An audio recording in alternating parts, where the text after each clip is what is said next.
gold standard imposition by the East will result in the United States falling into the third world. We'll have a currency crisis.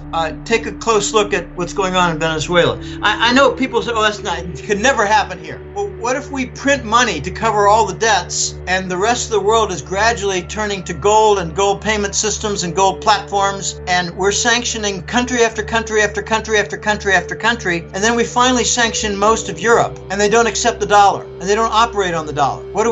We have our own currency and we support our debt with printing, monetizing our debt, and our currency loses value very, very rapidly. So we must source the gold. We must source it by our own ownership or by lease. And no one wants to lease it because we always steal it. We need to source the gold by ownership, rescue, or leasing, or we fall into the third world.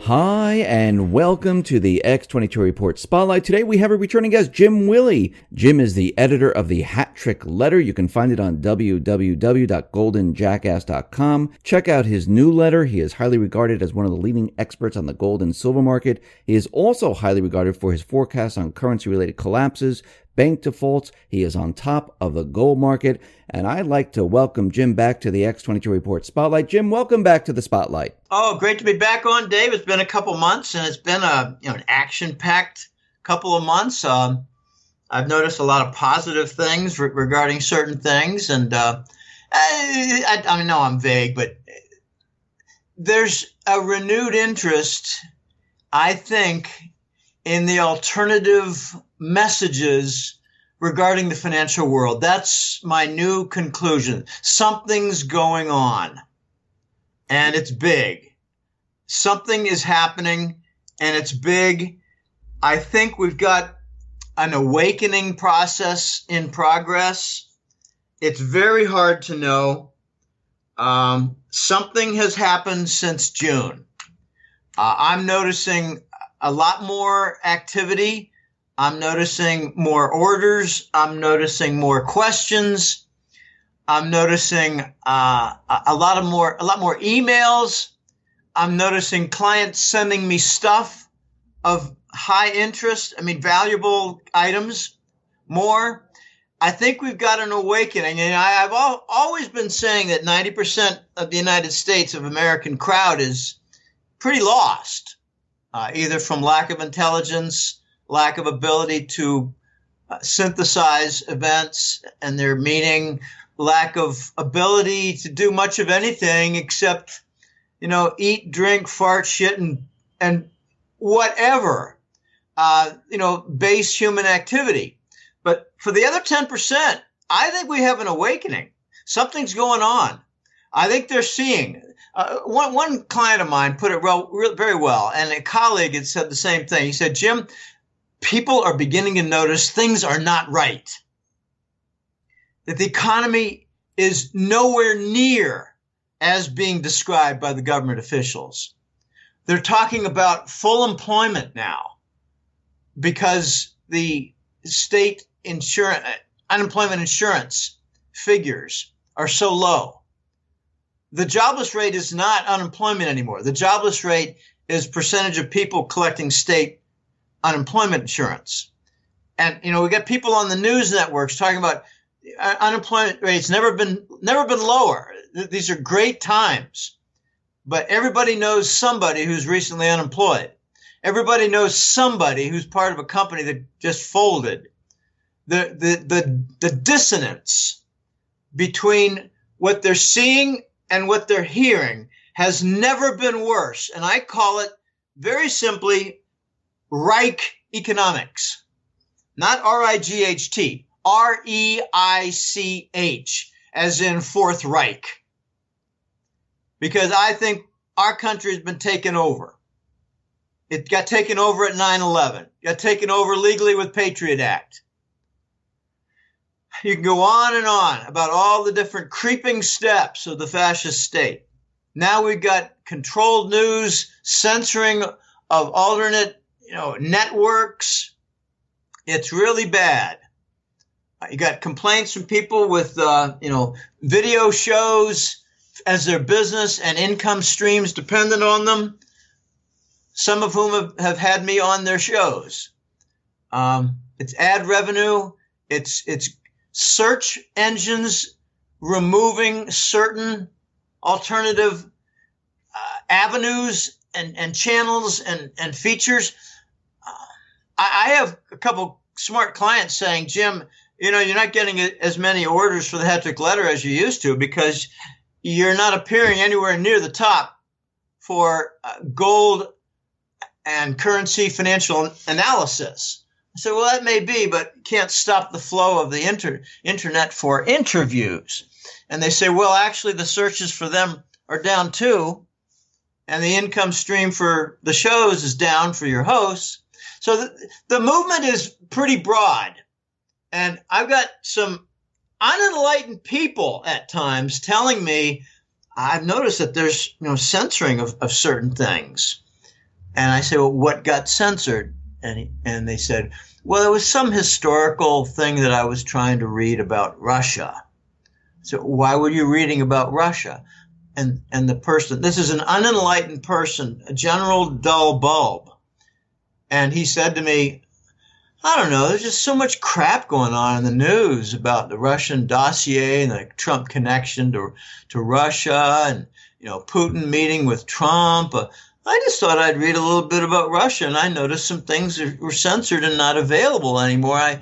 Things that friends of mine had said, you got to read this. If it interests you, read this, see this. And they're not there anymore. He said, what's going on, Jim? I said, well, it's censorship. This is, Reich economics and controlled by a fascist state. Get used to it. It's going to get worse. And they said, what do you mean it's going to get worse? I said, well, like bank transfers, removal of cash. I've got a family member and friend from many years. And I said, you've got a lot of money, like 6 figures in a bank account. Do you have any idea what your risk is? Oh, Jim, just relax. It's a major bank. I said, major banks have the major derivative exposure. And he said, what's a derivative? I mean, people have all this risk, Dave, and they have no idea what's going on. No, they really don't. And I wanted to go back to the economy for a sec, that you mentioned that you saw something changing, that things are a little different now and people are awakening. Now, do you think that people are starting to realize that the economy that, since 2008, they've been telling us that, we're in a recovery, it's doing fantastic. And now we have the GDP numbers at 4% and, people are unemployed, retail, a lot of bankruptcies, Toys R Us, Bon-Ton, and many other stores, they're closing down. Do you think now it's hitting the level of the people and we're out of that statistical illusion and people are actually seeing it? And this is why you're seeing the awakening? I think so. The dissonance, which just means mismatch, lack of harmony, the dissonance between what they see and what they are told by officials, like government officials, news networks. It does not match. They're thinking, what's going on here?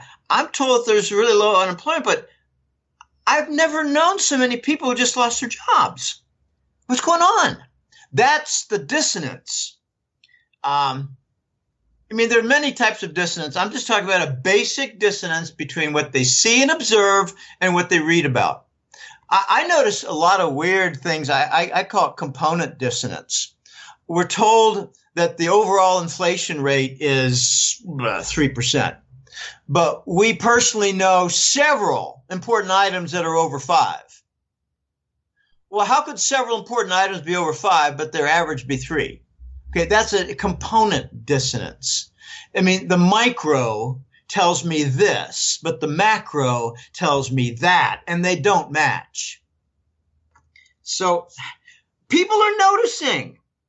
I use my father as a kind of a vote out there because he reads the mainstream. He watches, the Sunday morning Meet the Press. He loves it. He doesn't quite realize it's mostly propaganda bullshit from the fascist state with censored messages and, hidden globalist agenda. He doesn't even know what a globalist is. He said to me 6 months ago, Jimmy, use that word globalist entity. What's globalist? We're all on the same globe. What do you mean? I said, Dad, it's a global fascist state, new world order. He said, I don't know anything about that. My dad is a good vote for what's going on from the general middle of the road mainstream, and he is aware of the pedophile stories. He doesn't know how big it is.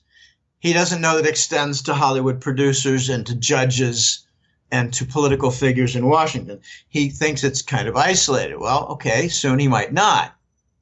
I asked him about censorship. He said, I don't know anything about that. I asked him about whether he understands that New York Times and Washington Post are very much pro-Hillary and will never, tell the truth about what's going on. He said, well, I know they're basic liberal strongholds, but I don't know much more than that. I asked him if he's aware of the Clinton murders. And he said, well, I've heard some stories, but that was years ago. In other words, he's heard nothing of the 13 last year or year and a half ago during the campaign. He doesn't even know who Seth Rich is. So my father's noticing some things, events, phenomena, factors, ugliness creeping into the mainstream. And he usually follows it up by, Jim, I'm 98, so, this is going to be your problem, not mine. I said, yeah, I know, Dad. I hope you care about the quality of life for your 3 kids. And that usually does not prompt a good reaction. He usually gives me a snide comment in return. Oh, yeah, there you go again. Oh, gosh. Yeah. Let's just, can we just keep this a friendly conversation, Jim? I give my dad a lot of crap. I always have. Let me just share with you. Are you still there, Dave? I haven't heard from you. I'm rambling on. I'm sorry. I'm letting you go. Go ahead. Okay, that's okay. I reveal personal things more in interviews than any guy I know who's out there in the financial analyst world, gold community, etc. Here's a funny little one. When I was growing up, I came to learn my father's an American literature professor, and I'm not named after St. James, the apostle. I'm named after Henry James, the most prolific American author in history. Not American, in the 250, 300 years of our country. We have lots of poets from Concord, Massachusetts. We got lots of authors. He loved Mark Twain in his later years because it was just downright fun. Mark Twain is a hilarious guy. And he'd be quoting Mark Twain in his little epithets. And I said to him a year ago, Dad, I got a great one from Mark Twain. It's easier to fool somebody than it is to convince them they've been fooled, like you have for the last 20 years about the press networks. And he said, oh, gosh, Jim, there you go again, using my own favorite author. But I used to have an insult to my dad when I was young. I was in high school and college, and I used to say, Dad, you're reading lots of different fiction, and I wonder if you connect it to the real world. There's a real world out there. And that by this time, I had rebelled and pursued mathematics. I had a very interesting, effective method of having him leave me the hell alone with a summer list of reading 15 books when I wanted to play softball and work on my bike and build a crossbow. I intentionally did not get an A in English all through high school. So he'd leave me the hell alone. And I got the math award 3 of the 4 years. And he said, Jim, you're good in math. My hat's off to you. You've done well. And I never said to him, yeah, well, when I don't bother to read all the assigned books in English class, I got more time, Pop. So I used to tell him, Dad, you read 1984 by Orwell, you read Brave New World by Aldous Huxley, and you do not connect it to our world. You're still disconnected. And he said, well, I just don't see the 1984. I said, Dad, can you define fascism? That's what we got. Blank air. Yeah. He did not know. My brother cannot define fascism, and he has a double bachelor's in political science and economics. Doesn't know what money is, doesn't know what fascism is. So how's the American educational system doing? He told me, Jim, there wasn't a single gold course offered in our economics curriculum. I said, was there an offering on fascism? And he said, yeah, I didn't take that. I was into other things like, socialist concepts and liberal it just goes on. What the hell did you study in political science, John? You don't even know what fascism is. There was a great quote. I don't think I have it. Oh, yeah, here it's right in front of my face. I put it up front in my July key quotes for the newsletter. Great quote by Norman Thomas, probably some political type author. Here's the quote. The American people will never knowingly adopt socialism, but under the name of liberalism, they will adopt every fragment of the socialist program until one day America will be a socialist nation without knowing how it happened. Wow. Yeah. So let's bring in some terrorism and let's cut back on the rights. Let's call Occupy Wall Street a terrorist organization. Let's censor the alternative news, and let's make it hard as hell to run through the customs to get into our country to the point that we lost a Chicago bid for an Olympics site. Okay, there's your creeping fascism. Let's make it illegal to question the voting machines by Diebold. Let's conveniently murder anybody who challenges the Clinton Foundation. I mean, golly, how many, one of my funniest observations is they called it a suicide, but it was 2 shots to the head. I mean, I could see, a nail gun, but, usually a nail gun at 3 meters. Who in his right mind uses a nail gun to commit suicide? Oh, yeah, I couldn't find a knife. I couldn't find a gun. So I went to a construction site and stole a nail gun and shot myself in the head. Yeah, right. Well, there's no powder burns. But when it's 2 shots to the head, Dave, how the second one happen? Oh, I was critically wounded, but not dead. So I shot myself a second time to make sure in the head. Oh, come on. These are suicides. One of the most harrowing reactions I had to the fascist state killings was when a friend of mine from Central America sent me a message a little over a year ago saying that his sister knew one of the Florida holistic doctors who was murdered. And he was among 5 who were going to go to Germany at a conference on invitation to explain their research on the GCMAF enzymes that could be taken as supplements that arrest and reverse cancer. I told my father that story and my voice quivered. He said, Jim, are you okay? I said, Dad, this is close. This is a guy I know who has a sister who knows a doctor who was murdered who is involved in cancer cure. Okay, this is kind of close. Do you feel you're in danger? No, Dad, I'm just noticing the deafening, crippling effect emotionally of seeing close up the murders to keep this whole system in place. He does not accept that the medical and pharmaceutical sectors are part of a vicious, malicious monopoly. Here's just a funny little fact, Dave. We're a sick nation. We're an obese nation. We got hypertension. We've got depression. We're the sickest nation on earth in the United States. We're the most heavily medicated. And here's the sickening fact. One of the top 3 reasons for bankruptcy is medical costs. And I know someone right now who's suffering severe medical costs right now. But it's not because of, getting vaccinated and all this. No.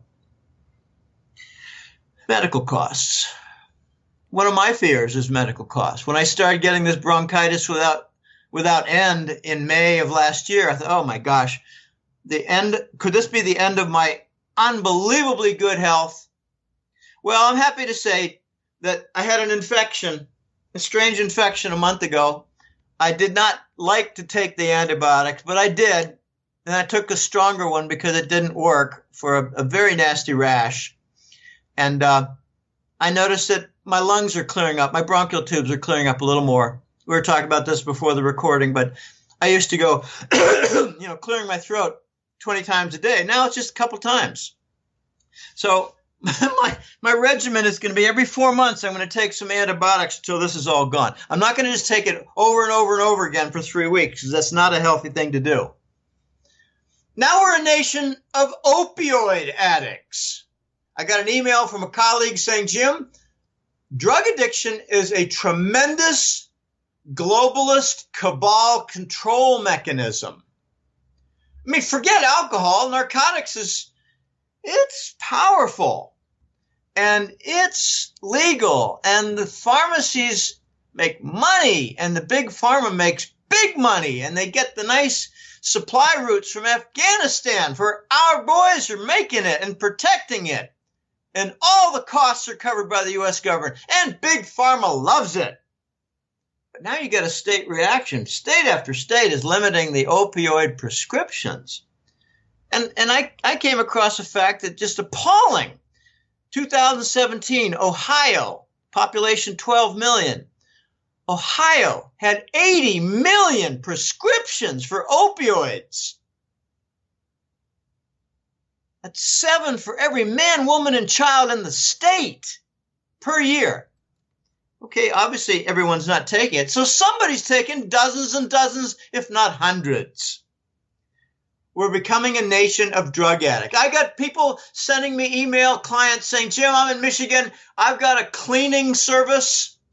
It's floor cleaning, wall cleaning, you name it, cleaning.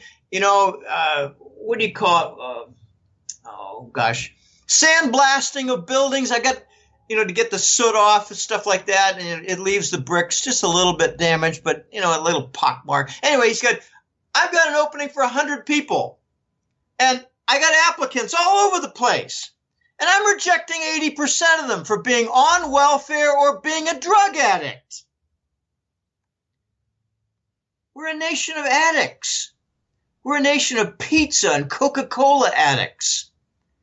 Drug addicts, narco, booze, beer. Can't watch a football game without a beer ad.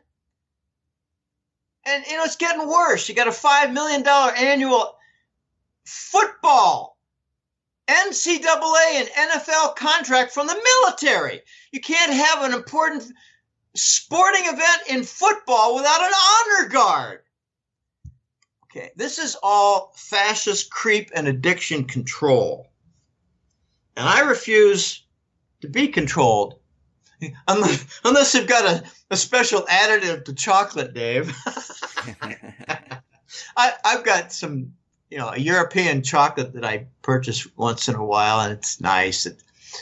Sometimes it's the dark chocolate, and sometimes I get the milk chocolate, and it's got little nuggets. I just love my chocolate. What can I say? And I'm not overweight. Until I get overweight, I'll still do it.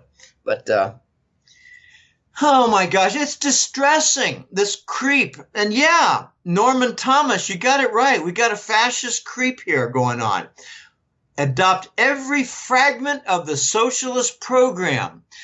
I just had a fellow tell me a few days ago, I think it was another interview host, he said, I know what it was. It was Gerald Celente. He was on Greg Hunter's show. And Celente was saying, we've got a new phenomenon going on in the entire news network system. And it's that there's very little news anymore. There's very little in the way of cub reporters digging out new stories to make a name or pursue the Pulitzer. You've got the New York Daily Post laying off half of its reporters. You've got the Wall Street Journal, 30% less content. And in the content, a lot more photos. In other words, less words. And what it's becoming is the news networks are publishing the standard watered-down fascist Reich messages. Again, R-E-I-C-H, not right versus left. The Reich system messages. The news is being controlled. We don't care about a story about the Midwest and a family that helped a bunch of orphans. We don't care about them. Many of those orphans are gonna end up in Clinton sex rings with unmarked graves after they're done with them. Okay? We don't have stories anymore. We have the official propaganda bullshit.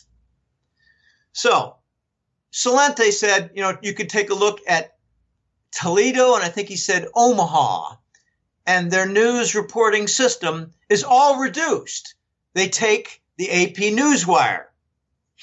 And what he didn't say was it's all Langley approved.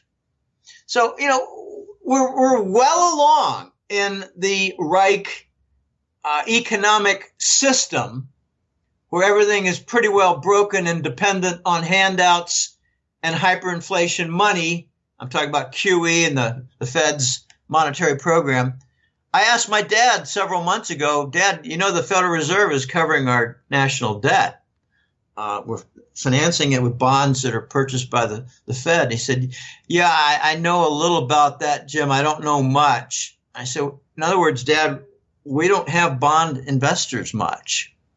And there's something that you don't know about, and that's the Department of Treasury have derivatives coming out of machinery that we're purchasing bonds to cover our debt from computer machineries with fancy algorithms that work off differentials and produce fake demand. I said, Dad, there are very few buyers at our auctions. They're mostly computers. He said, well, that's not good, is it? No, Dad, it's not good. And how do you think it's going to affect your entire estate? Well, I'm not going to worry about that. We're becoming a nation of dummies. Economic finance dummies, Dave. Hey, Jim, you're talking about bonds right now. Have you heard about the Treasury expanding the bond market to get more buyers? How do you mean expand the bond market? It looks like they're going to allow more and more individuals buy the Treasury bonds. Oh, expand the auction? Yes. Open the doors for more individual buyers. Yes, because the economy is so strong right now. That's what they're saying. Okay, so in other words, people that I know who have good savings can go down to their bank and buy a bond that's wrapped up in some kind of a CD. Yeah. Well, to me, that means they're going to create certain instruments at banks that are certificates of deposit, the CDs. And they're going to open up the pension system. This is a topic that was pretty hot about 3 years ago. Will there be forced purchase of Treasury bonds by pension funds? Think of the managed corporate pension, like at IBM. Are they going to be forced into buying Treasury bonds? And we got the term specialized Treasury bond. Okay, well, what was that? Well, this is 2 or 3 years ago. Well, it was a special bond that pension funds could buy that would be connected to the U.S. Treasury bond system. In other words, outside the auction network, outside the big bank bond issuance with their ridiculous fees. Well, now they have to worry about blockchain moving into their ground and eliminating them through disintermediation, which is a favorite topic of one of my Jackass colleagues, Sky Crane. He said, that's going to happen, Jim. All right, so now we apparently are going to see some bigger, wider connection through the CD sector, certificates of deposit. They call them plazos here, placements in Latin America. And the local CDs pay twice the interest of the United States because they're more legitimate.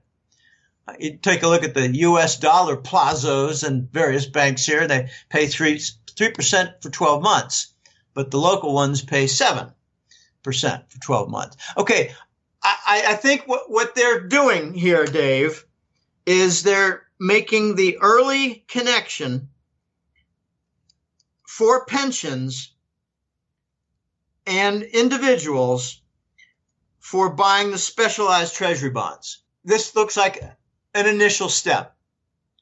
I wouldn't be at all surprised in a few months if they talk about the specialized treasury bonds that are going to be offered with encouragement to the pension funds, and watch Vanguard gobble it up. Vanguard is the cabal mutual fund and pension center. It'll be interesting to watch, the second tier of companies, whether they follow the leader or whether they're coerced in some way. I don't have a lot of details on this, but I will keep my eyes open. So, the bond market is expanding. I have been watching and looking for damage. Now that you mentioned bond expansion, I'm watching for primary dealers turning up dead.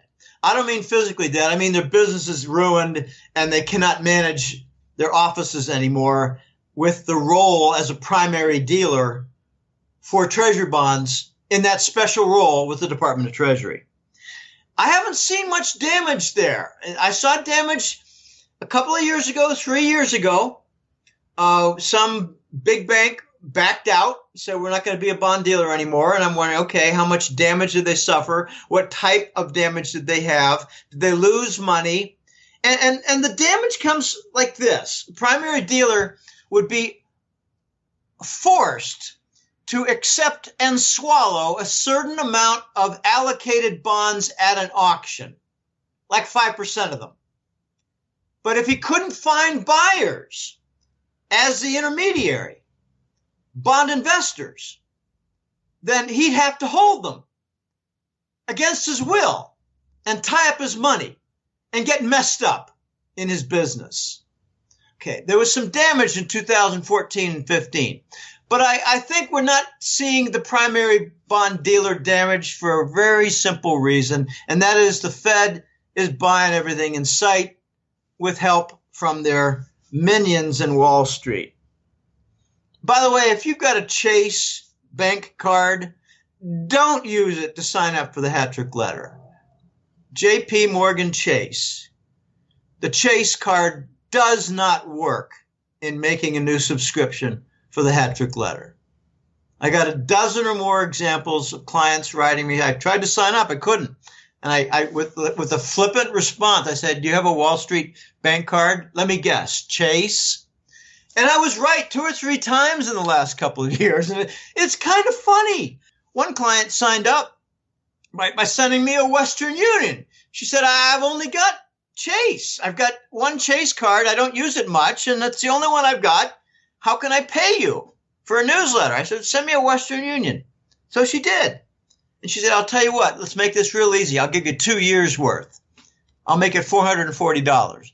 So I said, well, take a little discount on that for the Western Union cost because it's not small anymore. I could go on about some of these financial entities with their shenanigans, but let's just leave it at that. The primary bond dealers. Jim, I wanted to go back for a sec to what you were talking about, the economy and how people noticed the difference. And I wanted to get your take on what the central bank has been saying in the last couple of weeks, where the IMF first, they said they're looking to create this rainy day fund for Europe. And, if the economy's so strong, why do we need a rainy day fund for the European banks? The other one is that the Bank of International Settlement said banks may be using Lehman-style tricks to disguise their debt. Now, these are very strange messages coming out of the... Who made the second message about hiding debt? BIS. Oh, BIS, uh-huh. Yeah, the Bank of International Settlement. To me, this is what it sounds like. First, the IMF is, worrying that the global economy is not doing well. They're very worried about Europe, and this is why they want this rainy day fund, just in case, or not just in case, when the system starts to collapse, they have extra funds to help out the banks. And the biz, it seems like they're kind of separating themselves from the banking system, saying, hey, we know that these banks are doing some type of trick, like Lehman-style tricks, to disguise their debt, and we're separating ourselves from the banking system. These are very strange messages coming out of the central bank when we're supposedly in this, great economy. The Fed's raising interest rates. They're telling us how great everything is. And they're coming out with all these different messages. What do you make of all of this? It's debt suffocation, it's bond collapse, and it's permanent recession, which has another name called depression. It's bank system failure, and it's all happening at the same time. I have a phrase that I coined, a term. I noticed after Lehman, by the way, Lehman was a kill event. It was not a bank failure, not a financial firm failure. JP Morgan and Goldman Sachs bought some bonds and never paid for them. It was a few $1 billion worth. They never paid Lehman, and they croaked for non-payment. If you want to kill a big business, just make sure that their accounts receivables skyrocket and never get paid. Okay, so they suffocated Lehman. After Lehman, I made a forecast that we would go to 0%. A lot of people called me crazy. I said, well, just watch. I got into a big dispute with a German ex-CEO who said the European Central Bank and the Bundesbank will never follow the Fed down toward zero. I said, well, give it time. I had to be very tactful because I'm talking to an ex-CEO. He later agreed, okay, Jimmy, you got that right. I didn't expect that. I said, well, my reasoning was sound. They would go down in rates because the euro would rise in value on the Forex market from just a rate differential. And he said, okay, good point. Didn't think about that. Okay, so I watched the reaction. Then I said, okay, we're going to follow Japan. We're going to go to QE. We're going to print money and monetize the U.S. government debt because it's getting too big and the dollar is getting too tarnished. And we need a mechanism to cover our debt because the bond auctions are at risk. We're going to use derivatives and we're going to use basic QE. Okay, people told me, no, we'll never follow Japan. We'll never print money to cover our debt. We'll never do QE to monetize our debt. Of course, we did by 2011 and 12. 2011, I guess. Okay, so I came up with a term, Dave. I call it the systemic Lehman event. Because I reasoned that our response to Lehman was to make everything in the financial system just like the subprime mortgage bonds. And I said, we're doing it to sovereign bonds. We're making the U.S. Treasury bond like a subprime mortgage bond. Oh, no, Jim, you don't understand. It's AAA. Yeah, AAA by force. Look what happened to S&P when they did a downgrade. The executive got fired. Well, I didn't notice that. Yeah, well, people don't notice a lot of things because they're not that bright. They don't follow up. They don't do studies. They don't study much. They're not good students. They're not good at what they do. Okay, then I noticed that the Euro Central Bank, this was more recent, like 2 years ago, they started buying corporate bonds. Okay, so the subprime mortgages have extended to sovereign bonds and leading corporate bonds. Now we have the highest percentage of corporate bonds that are BBB that we've ever seen. Okay, we've turned corporate bonds into junk bonds or the margin of junk bonds by virtue of extending QE. Then they extended QE to cover the crude oil market because the big Wall Street banks had huge exposure to the shale sector. And they they let the word out. We need $70 oil to cover our big credit portfolio in the energy sector. And then we start seeing the Fed covering the stock market with S&P purchases. Okay, so we've turned the stock market into subprime financial entity because their earnings don't justify their prices. The corporate bonds have such low yields on their offerings that they don't match the conditions for their profitability. And furthermore, the big companies are abusing their bond issuance by doing stock buybacks with it. So the abuse to make subprime the bonds and subprime their stocks is becoming internalized. And then you got all the repatriated money that Trump tried to encourage to come back home. He urged it not to go into executive packages and stock buybacks, but he didn't stop it. So it did that. More subprime features to our stocks and bonds.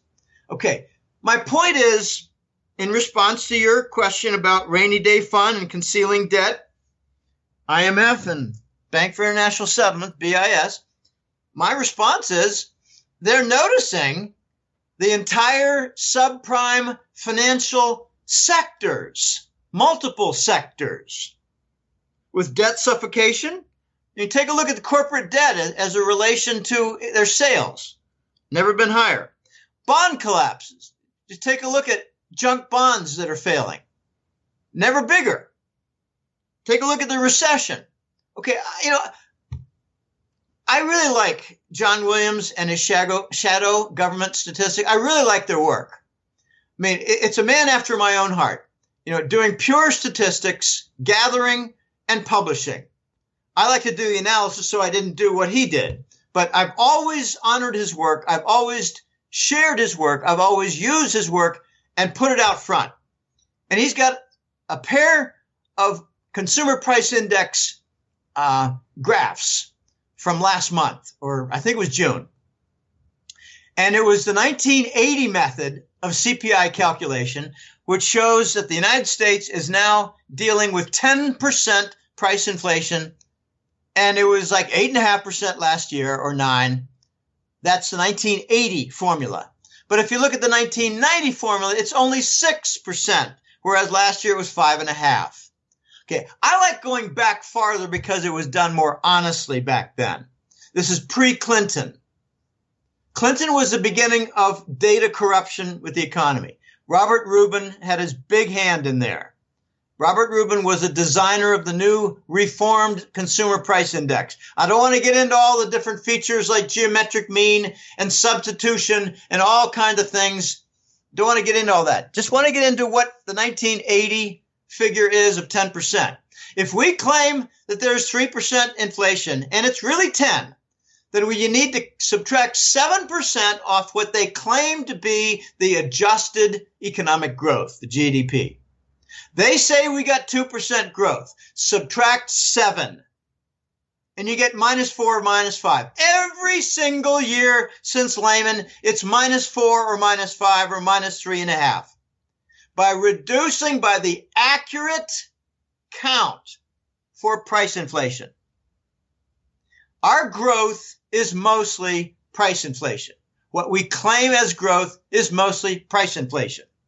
We've got 12 consecutive years of vicious recession on the order of -3 to -5% every year.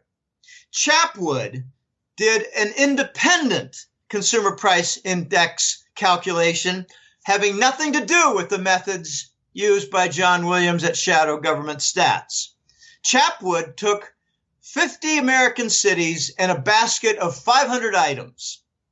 And he concluded 2 years ago, he called it the Chapwood CPI Index. He concluded that the big cities have 10 to 12% inflation, and the rest of the country with the minor cities has about 8% price inflation. And he concluded that in the last 20 years, our economy has shrunk by 22%.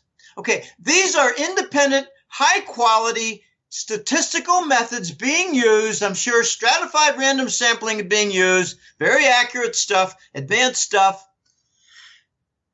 And now the IMF and BIS is starting to see the effects on debt suffocation, bond collapse, economic recession, and bank system failures like what we're seeing in Italy with bank runs.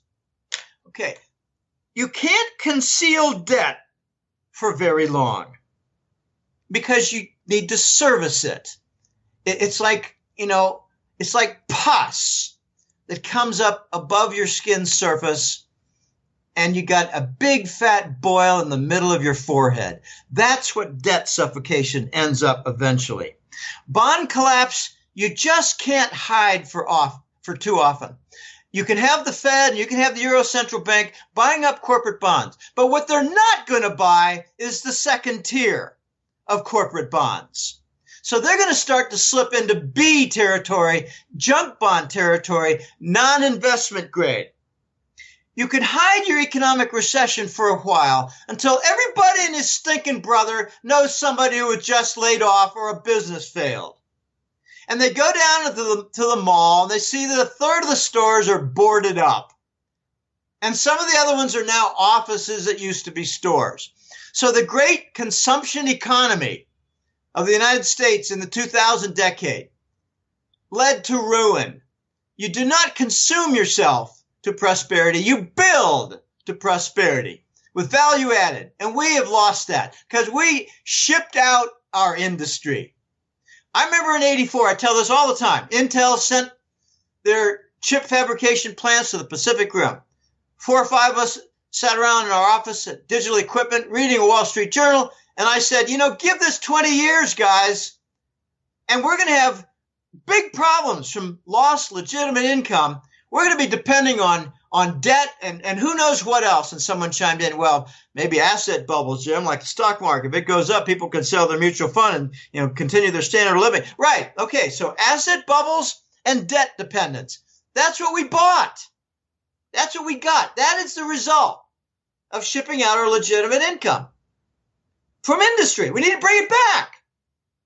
And Trump vowed to do that in his campaign. And he's so embroiled with the nonsense from the fascist state news networks and political dogs that he can't do his agenda. And I think he also has some problems with, foreign nations and their gigantic reserves. They don't want to invest in the United States with new infrastructure. They want to dump their treasury bond. They want to get rid of a few $100 billion in treasury bonds. So I'm looking for the second term of Trump, not the midterm election, the second term. I think he's going to win a landslide. By the way, the National Security Agency did an independent study of the election for 2016, and they concluded that Trump won 70 million votes and Hillary won 58 million votes for a 10%, 9%, biggest landslide victory in the history of the United States. But it appeared to be closer from astonishing, voluminous voter fraud in favor of Hillary. It did not work. Now, did they stop the voter fraud? No, they stopped enough of the voter fraud to make a 12 million vote victory more like, what was it? 500,000 vote victory for Trump? So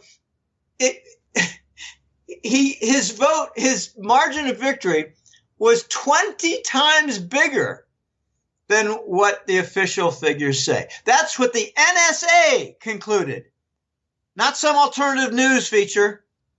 No.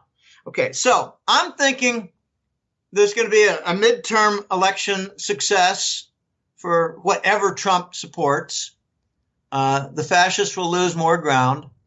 And we've got something coming up. I'm hearing it's October, and I'm not a big expert on this, but it's something that will require the news networks to deliver impartial news or face lawsuits.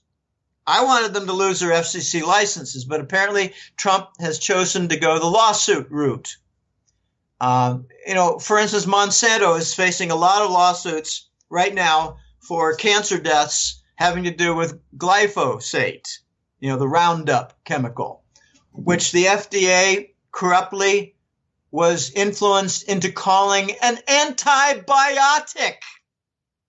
So a pesticide was called an antibiotic so it could appear in vaccines. We're going to have lawsuits to Monsanto.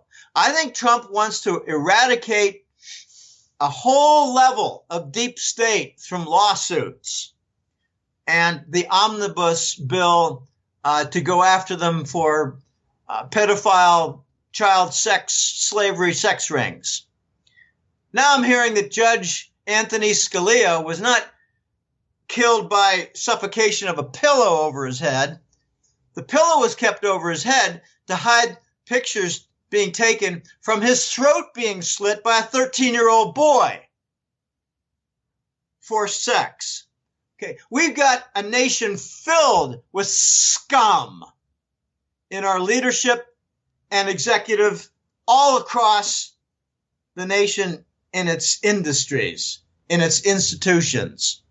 We got charitable organizations that are corrupt fronts.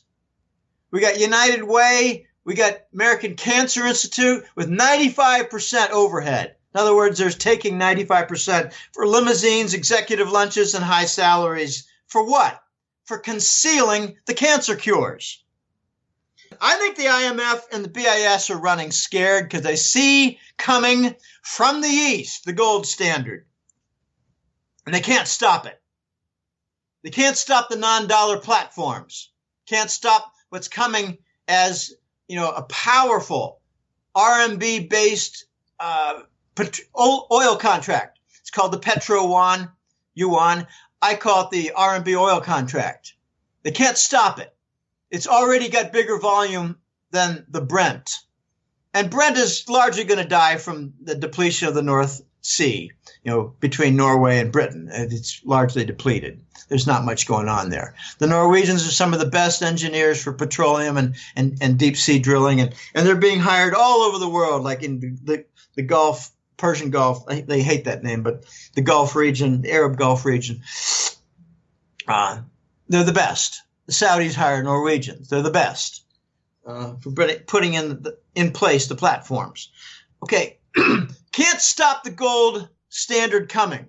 Can't stop the gold trade note that I think is coming soon, and I think it's going to be considered interchangeable with a short-term Chinese government bill, not the bond, but a bill, government debt in the form of a securitized instrument, but it's going to be short-term. Therefore, the Chinese government bill, I think, is going to be equivalent, interchangeable with the gold trade note, and I expect they're going to use the gold trade note to buy Arab oil and to buy African oil.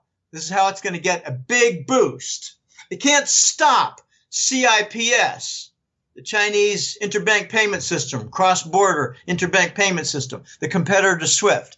They can't stop the Belt and Road Initiative. The United States doesn't want to have anything to do with it. We got a few companies in there struggling for a piece of the action. There's General Electric in there. There are a couple other companies in there struggling because there's something like $6 to $8 trillion of commitments. And they're working on their first trillion now of actual projects that are funded. The United States is not involved in much of this, and the dollar's not involved in the payment system. U.S. cannot stop this. They're watching Iran and the workarounds, the barter programs, the barter systems worked out with the Import-Export Bank regarding China, regarding the guaranteed purchase of oil by Russia. Oil purchased by Russia, they're a producer. Why are they buying? They're trying to create what I call the oil cartel, the Rosneft oil pool. The Russian oil pool, be non-dollar. They'll manage the contaminant level. They'll manage the viscosity level. And they'll be buying up Venezuelan oil. They'll be buying up Iranian oil. And they'll be buying up Saudi oil. And they'll be buying up Mexican oil to assure those nations of adequate liquidity in the case that they become problem children for the United States. Iran workarounds are going to be a problem as a model creation for rebellion. Iran is suffering. Iran has got big problems. I'm not a big fan of Iran. I don't care about Iran. I've only met 2 or 3 of them in my whole life. I met one skiing in Maine. Boy, we have interesting conversation for 3 hours by the fire that night. Don't want to get into all that. But he did tell me that 90% of the people want the United States to get rid of their mullahs. I said, what? 90% of the Iranian citizens want the United States to come in and sweep out the mullahs? He said, yes, the mullahs have connections with the West. Oh, yeah, okay. And later I came to learn that they got huge hidden Swiss bank accounts. They're skimming off the Iranian oil. Anyway, the Iran workarounds, like Iran's sale of oil to India was paid in Turkish gold. Okay, the triangle, the gold for oil. Okay, that was a workaround. Now you got Turkey applying. I don't even know the right word. They're making overtures that they might be invited into the BRICS. So it'd be the BRICS with a T at the end. Maybe Iran will join. It'd be the BRICS with 2 I's and a T at the end. Turkey, I think, due to its 1,000-year history of gold provision and gold expertise, they might join the BRICS in order to help deliver some of the South African gold that's kind of put on mothballs. Their mines are waiting. It's the only reason they're in the BRICS, because they're a pretty decrepit nation. South Africa they're in the process of passing a law to confiscate white property now. I mean, without compensation, an eminent domain confiscation, not purchase. It's crazy what's going on. But Turkey is probably going to be joined at the hip with Iran as principal players in the Eurasian trade zone. They call it the Eurasian Economic Union, but I don't like another EU. We've got already 2 EUs, and I think maybe Eurasian Trade Zone might be a better name to just get the economy in formation for the Belt and Road and all its hundreds of billion-dollar projects. BIS and IMF are running scared. IMF is an empty office, Dave. They brought in the Chinese RMB currency into the special drawing rights currency basket, and ever since then, the IMF has been an empty office. They don't do anything. So you mentioned the Belt and Road and the BRICS and all of that, and yuan. Does that mean the petrodollar is kind of doomed? Because we see out in Syria that war is like coming to an end. It looks like all the paid mercenary armies, the white helmets, they're all running. And soon with Iraq, Lebanon, and the rest of the Middle East, where we had the deep state go in there and have regime change, it looks like things might be changing now, and it might be the end of the petrodollar. Is that why all this is building up now? I think so. The petrodollar was the mechanism to keep the dollar in place as the global currency reserve. Now, in the last 40 years, the proportion of oil sales in commercial trade is down by a half. So it's not going to be necessarily oil that is critical as a new foundation for the gold standard, but it is something that will displace the dollar's foundation. What I mean by that is the dollar used to be dependent on oil. The gold standard will be less dependent on oil, but usage of gold payment to pay for oil will be critical in deposing the dollar. So look for the gold trade note to be important payment system for, say, the Saudis, UAE, Kuwait, and Iraq.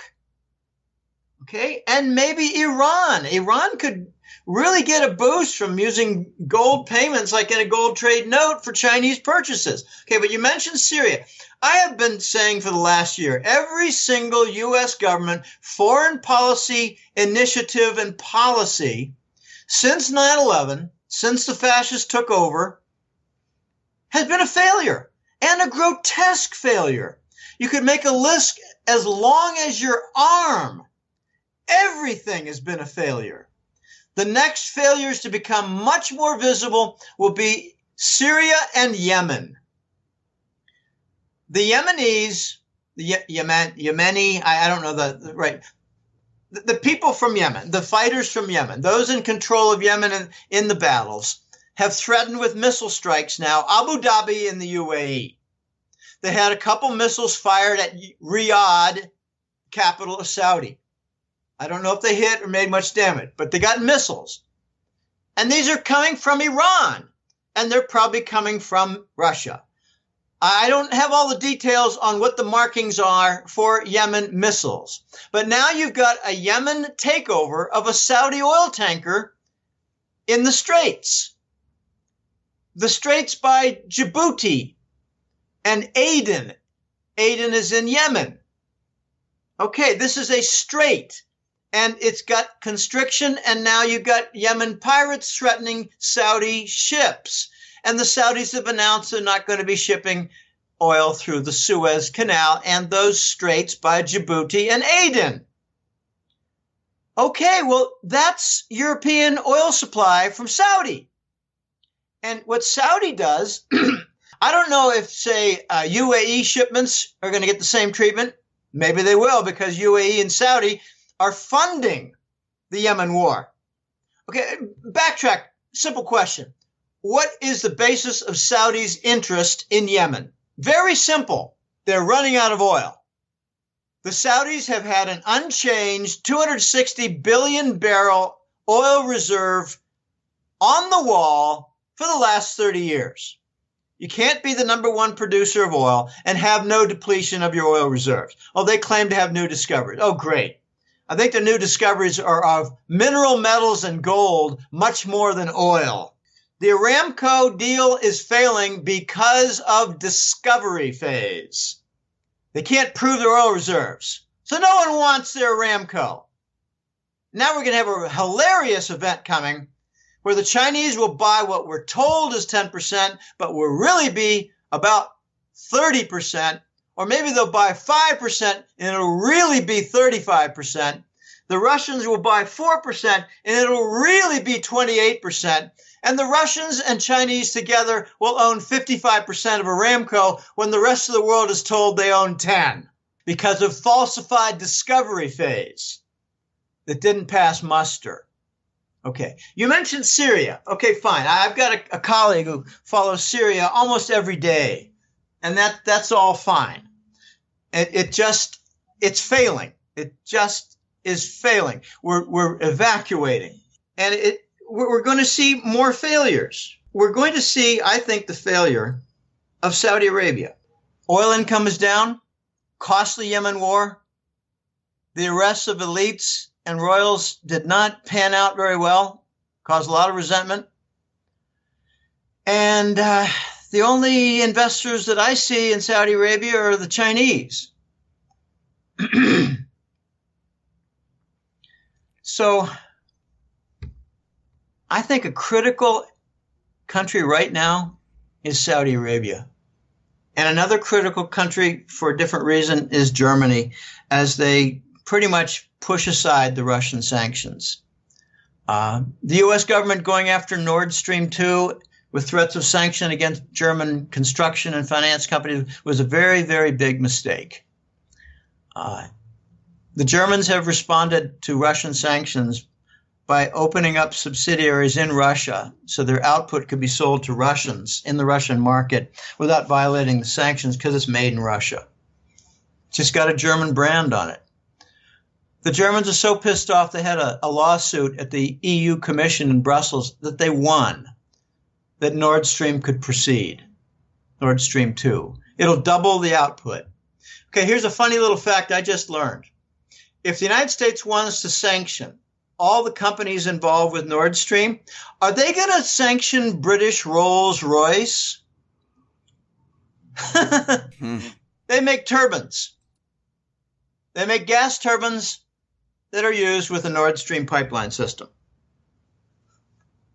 We going to sanction the British Rolls-Royce? I don't think so. So the hypocrisy will come out. Dave, I'm going to have to conclude this. I've got an appointment in like 20 or 30 minutes, 25 minutes. Okay. We're seeing the results, the bitter, ugly failure in rotten fruit and broken places, broken locations. Look at Syria, and you've got independent studies saying it needs $200 billion worth of foreign direct investment to rebuild. Why do they need to rebuild? Because we bombed the hell out of it. And people don't even look at the motive. The Golan Heights is a rich area for the Levant oil and gas deposit system that's well known in the Mediterranean with the Tamar floating platform, but it extends inland in locations that Israel does not want to share. They want it all. And they're willing to murder and kill civilians and sweep them out with a war and wreck their economy so that the area in South Syria can be vacated and then can be drilled for oil. And the board members are people like Dick Cheney, Rothschild, Lawrence Summers, Rupert Murdoch. They're on the board of Genie, Genie, and they own the rights for the Syrian oil deposits and gas deposits. My gosh, is the United States going to take over Mexico and claim rights to their remaining oil and gas and silver? Why not? If it's done by the elites, it'll all be legal, right? No, this is all coming to the head, realizing the broken systems and rotten fruit. U.S. foreign policy has been bully tactics, has been coercion, been bribery, it's been murder, it's been takeovers, it's been NGO, grassroots political. And we need to have Soros and his boys exposed. It's not happening yet. It's in the process. So you think that this whole thing is coming to an end? The deep state type of tactics that they used in the past. All these people are being routed out right now, and all of it will come to an end. Pretty much, yeah. I think it's being rooted out. I use root. It's going to require hundreds of people to be exposed, and it started with Lady Bronfman. And I got some Canadian clients who say there's a chain, a large chain of retail. The name is Cadillac something, and it's all over Canada. And the Seagrams family, the Seagrams company owns it, and the Bronfman own it. So to wrap this whole thing up, we talked about the economy. We talked about what's happening in the Middle East. Where do you see all of this headed if everything is moving towards China, Russia, everything was set up, the petro-yuan and stuff? The U.S., we talked about this before, but does Trump realize that we have no gold, or does he know that we have gold? Do we have enough here to allow us to move forward in the new system? I don't know, Dave. This is one of the biggest questions right now out there. Does the United States have the gold? I'm told that there was a special commission done in the first few months of his office in 2017, and he came to the ugly realization that Fort Knox gold was all stolen by Bush and Clinton. And his mission after that was to recover it, and I'm told by certain corners that there was a large degree of success. But I don't have the details, and you can't look that up. You can't do a search and find information on what the elite crimes are. You can't do that. So you're talking about the gold note and stuff like that. So you think at this point, from your research and what you found out, we have enough gold to get onto this new gold note system? I don't have an answer to that. I don't know. I cannot say we have the gold. I cannot say we found the gold. I cannot say that large troves are in the process of being monetized that were in deep storage. I can't say. You can't prove anything. That's a problem with elite crimes. Elite crimes end up rewriting history and making information inaccessible. So if we don't have the gold and, we go on to this gold note, what happens here in the U.S.? How do we survive this? If we don't have the gold? Yeah. Then the gold standard imposition by the East will result in the United States falling into the third world. We'll have a currency crisis. Take a close look at what's going on in Venezuela. I know people say, it could never happen here. Well, what if we print money to cover all the debts and the rest of the world is gradually turning to gold and gold payment systems and gold platforms. And we're sanctioning country after country after country after country after country. And then we finally sanction most of Europe, and they don't accept the dollar, and they don't operate on the dollar. What do? We have our own currency, and we support our debt with printing, monetizing our debt, and our currency loses value very, very rapidly. So we must source the gold. We must source it by our own ownership or by lease. And no one wants to lease it because we always steal it. That is the conclusion to end this by, Dave. That's the conclusion. Okay. We need to source the gold by ownership, rescue, or leasing, or we fall into the third world. Because the rest of the world is not going to wait any longer. They're moving, not hyperspeed, they're moving in a very solid second gear right now toward the gold standard.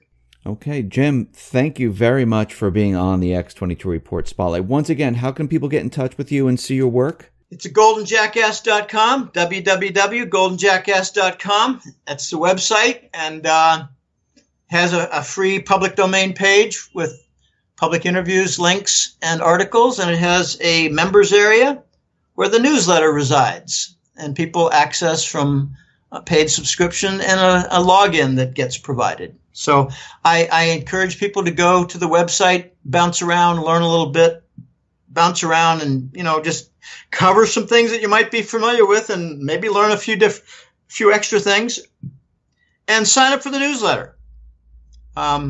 It's a labor of love, Dave, and I was just shocked at how much. What's the word? The volume of clicks we had for the June 7th or June 9th interview. It's got over 200,000, and it's amazing. So here we are on August 3rd, and 2 months later, and thanks for having me on. And I just hope that people can understand the gradual shifts that are happening in the United States and the West in general. There's a resistance to the fascist movement right now, and it's very, very firm. I think it's exciting. Yes, so do I. Jim, once again, thank you very much for being on the X22 Report Spotlight. I really appreciate it. Thank you very much. Very good. Thanks a lot for having me. Bye now.